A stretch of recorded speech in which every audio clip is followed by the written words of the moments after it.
नमस्कार। चलिए आज प्रकृति के एक सबसे दिलचस्प, सबसे अद्भुत चमत्कार की दुनिया में चलते हैं। हम ये समझने जा रहे हैं कि आखिर पौधे एक नया जीवन कैसे बनाते हैं। ये कक्षा 7 के विज्ञान सिलेबस पर आधारित एक मजेदार सफर होने वाला है। तो तैयार हो जाइए इस रहस्य से पर्दा उठाने के लिए। तो सबसे पहला और सबसे जरूरी सवाल, कोई भी पौधा अपनी नस्ल को, अपनी प्रजाति को आगे कैसे बढ़ाता है? भाई ये सवाल सिर्फ पौधों का नहीं है, बल्कि इस धरती पर मौजूद हर जिंदा चीज के लिए सबसे बड़ा सवाल है।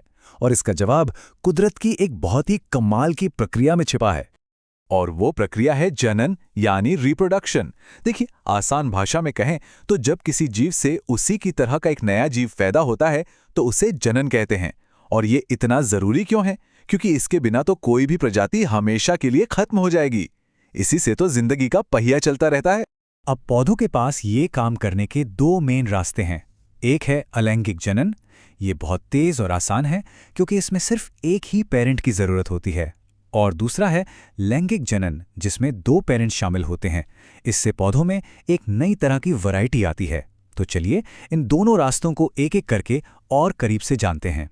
तो सबसे पहले बात करते हैं अलैंगिक जनन की। इसको ऐसे समझिए जैसे ये पौधे की अपनी फोटोकॉपी मशीन है। मतलब एक ही पेरेंट अपनी हूबहू कॉपी बना देता है। अपनी संख्या बढ़ाने का ये वाकई एक बहुत ही तेज और असरदार तरीका है। इसका सबसे कॉमन तरीका है कायिक प्रवर्धन। कायिक का मतलब होता है शरीर।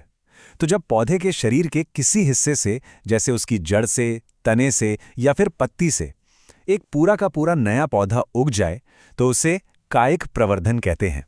और हां, इसमें बीज का कोई रोल नहीं होता। और देखिए प्रकृति यहां कितनी क्रिएटिव है। गुलाब का पौधा वो तो अपने तने से ही उग सकता है। पत्थर चट्टा जैसा एक पौधा है जो अपनी पत्ती के किनारे से ही नए पौधे उगा देता है। और शकरकंद वो तो अपनी जड़ों से ही एक नई पीढ़ी शुरू कर सकती है। कमाल है ना? जरा आलू का उदाहरण देखिए। हम सब ने आलू पर वो छोटे छोटे गड्ढे देखे हैं जिन्हें आंख कहते हैं। पर क्या आप जानते हैं वो असल में कलियां हैं? जी हां।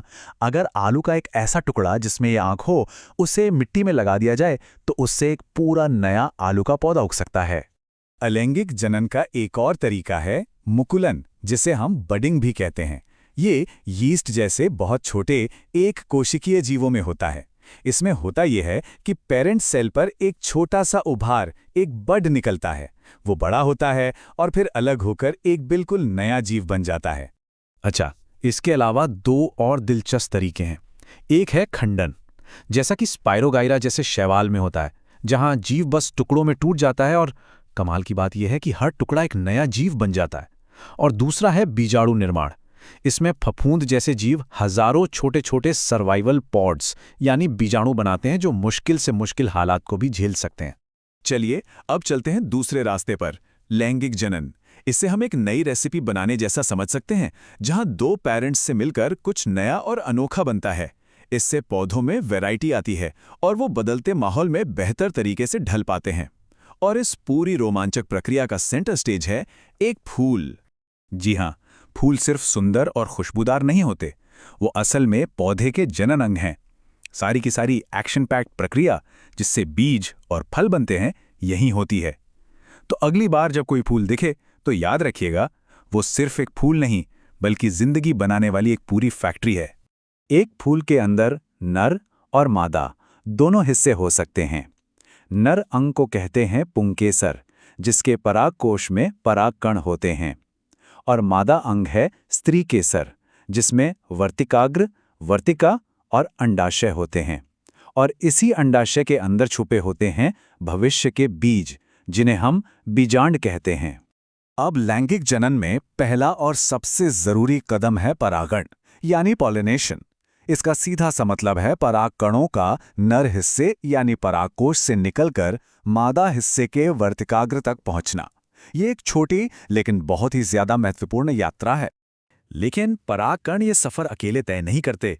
हवा, पानी और कीड़े मकोड़े ये सब उनके ट्रैवल एजेंट्स हैं। और यहीं पर एक मजेदार सीक्रेट छिपा है।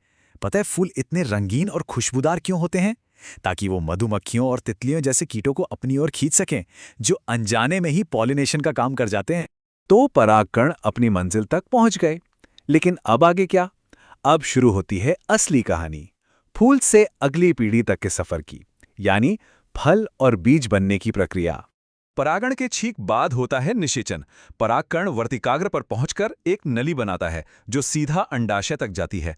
इस नली के जरिए नर कोशिका मादा कोशिका से जा मिलती है और उनके इस मिलन से जो सबसे पहली कोशिका बनती है उसे युग्मनज कहते हैं। और बस यहीं से होती है एक नए जीवन की शुरुआत।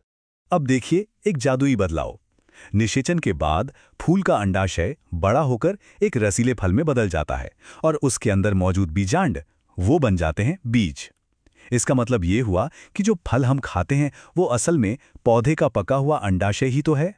बीज तो बन गया, लेकिन ठहरिए, कहानी अभी खत्म नहीं हुई है। अब शुरू होता है बीज का अपना अनोखा सफर।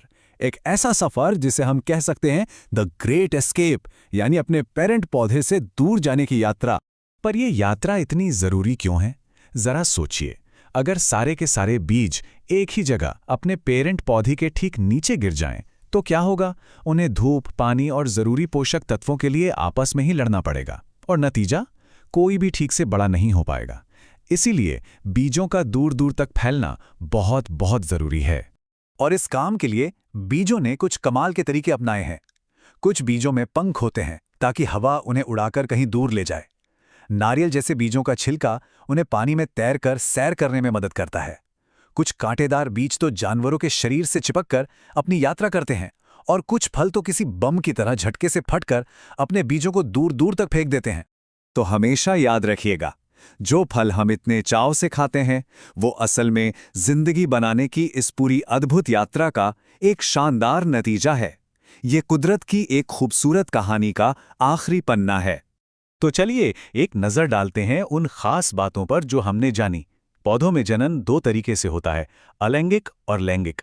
अलैंगिक जनन में एक ही पेरेंट से नया पौधा बनता है, जबकि लैंगिक जनन में परागण और निषेचन के बाद फल और बीज बनते हैं।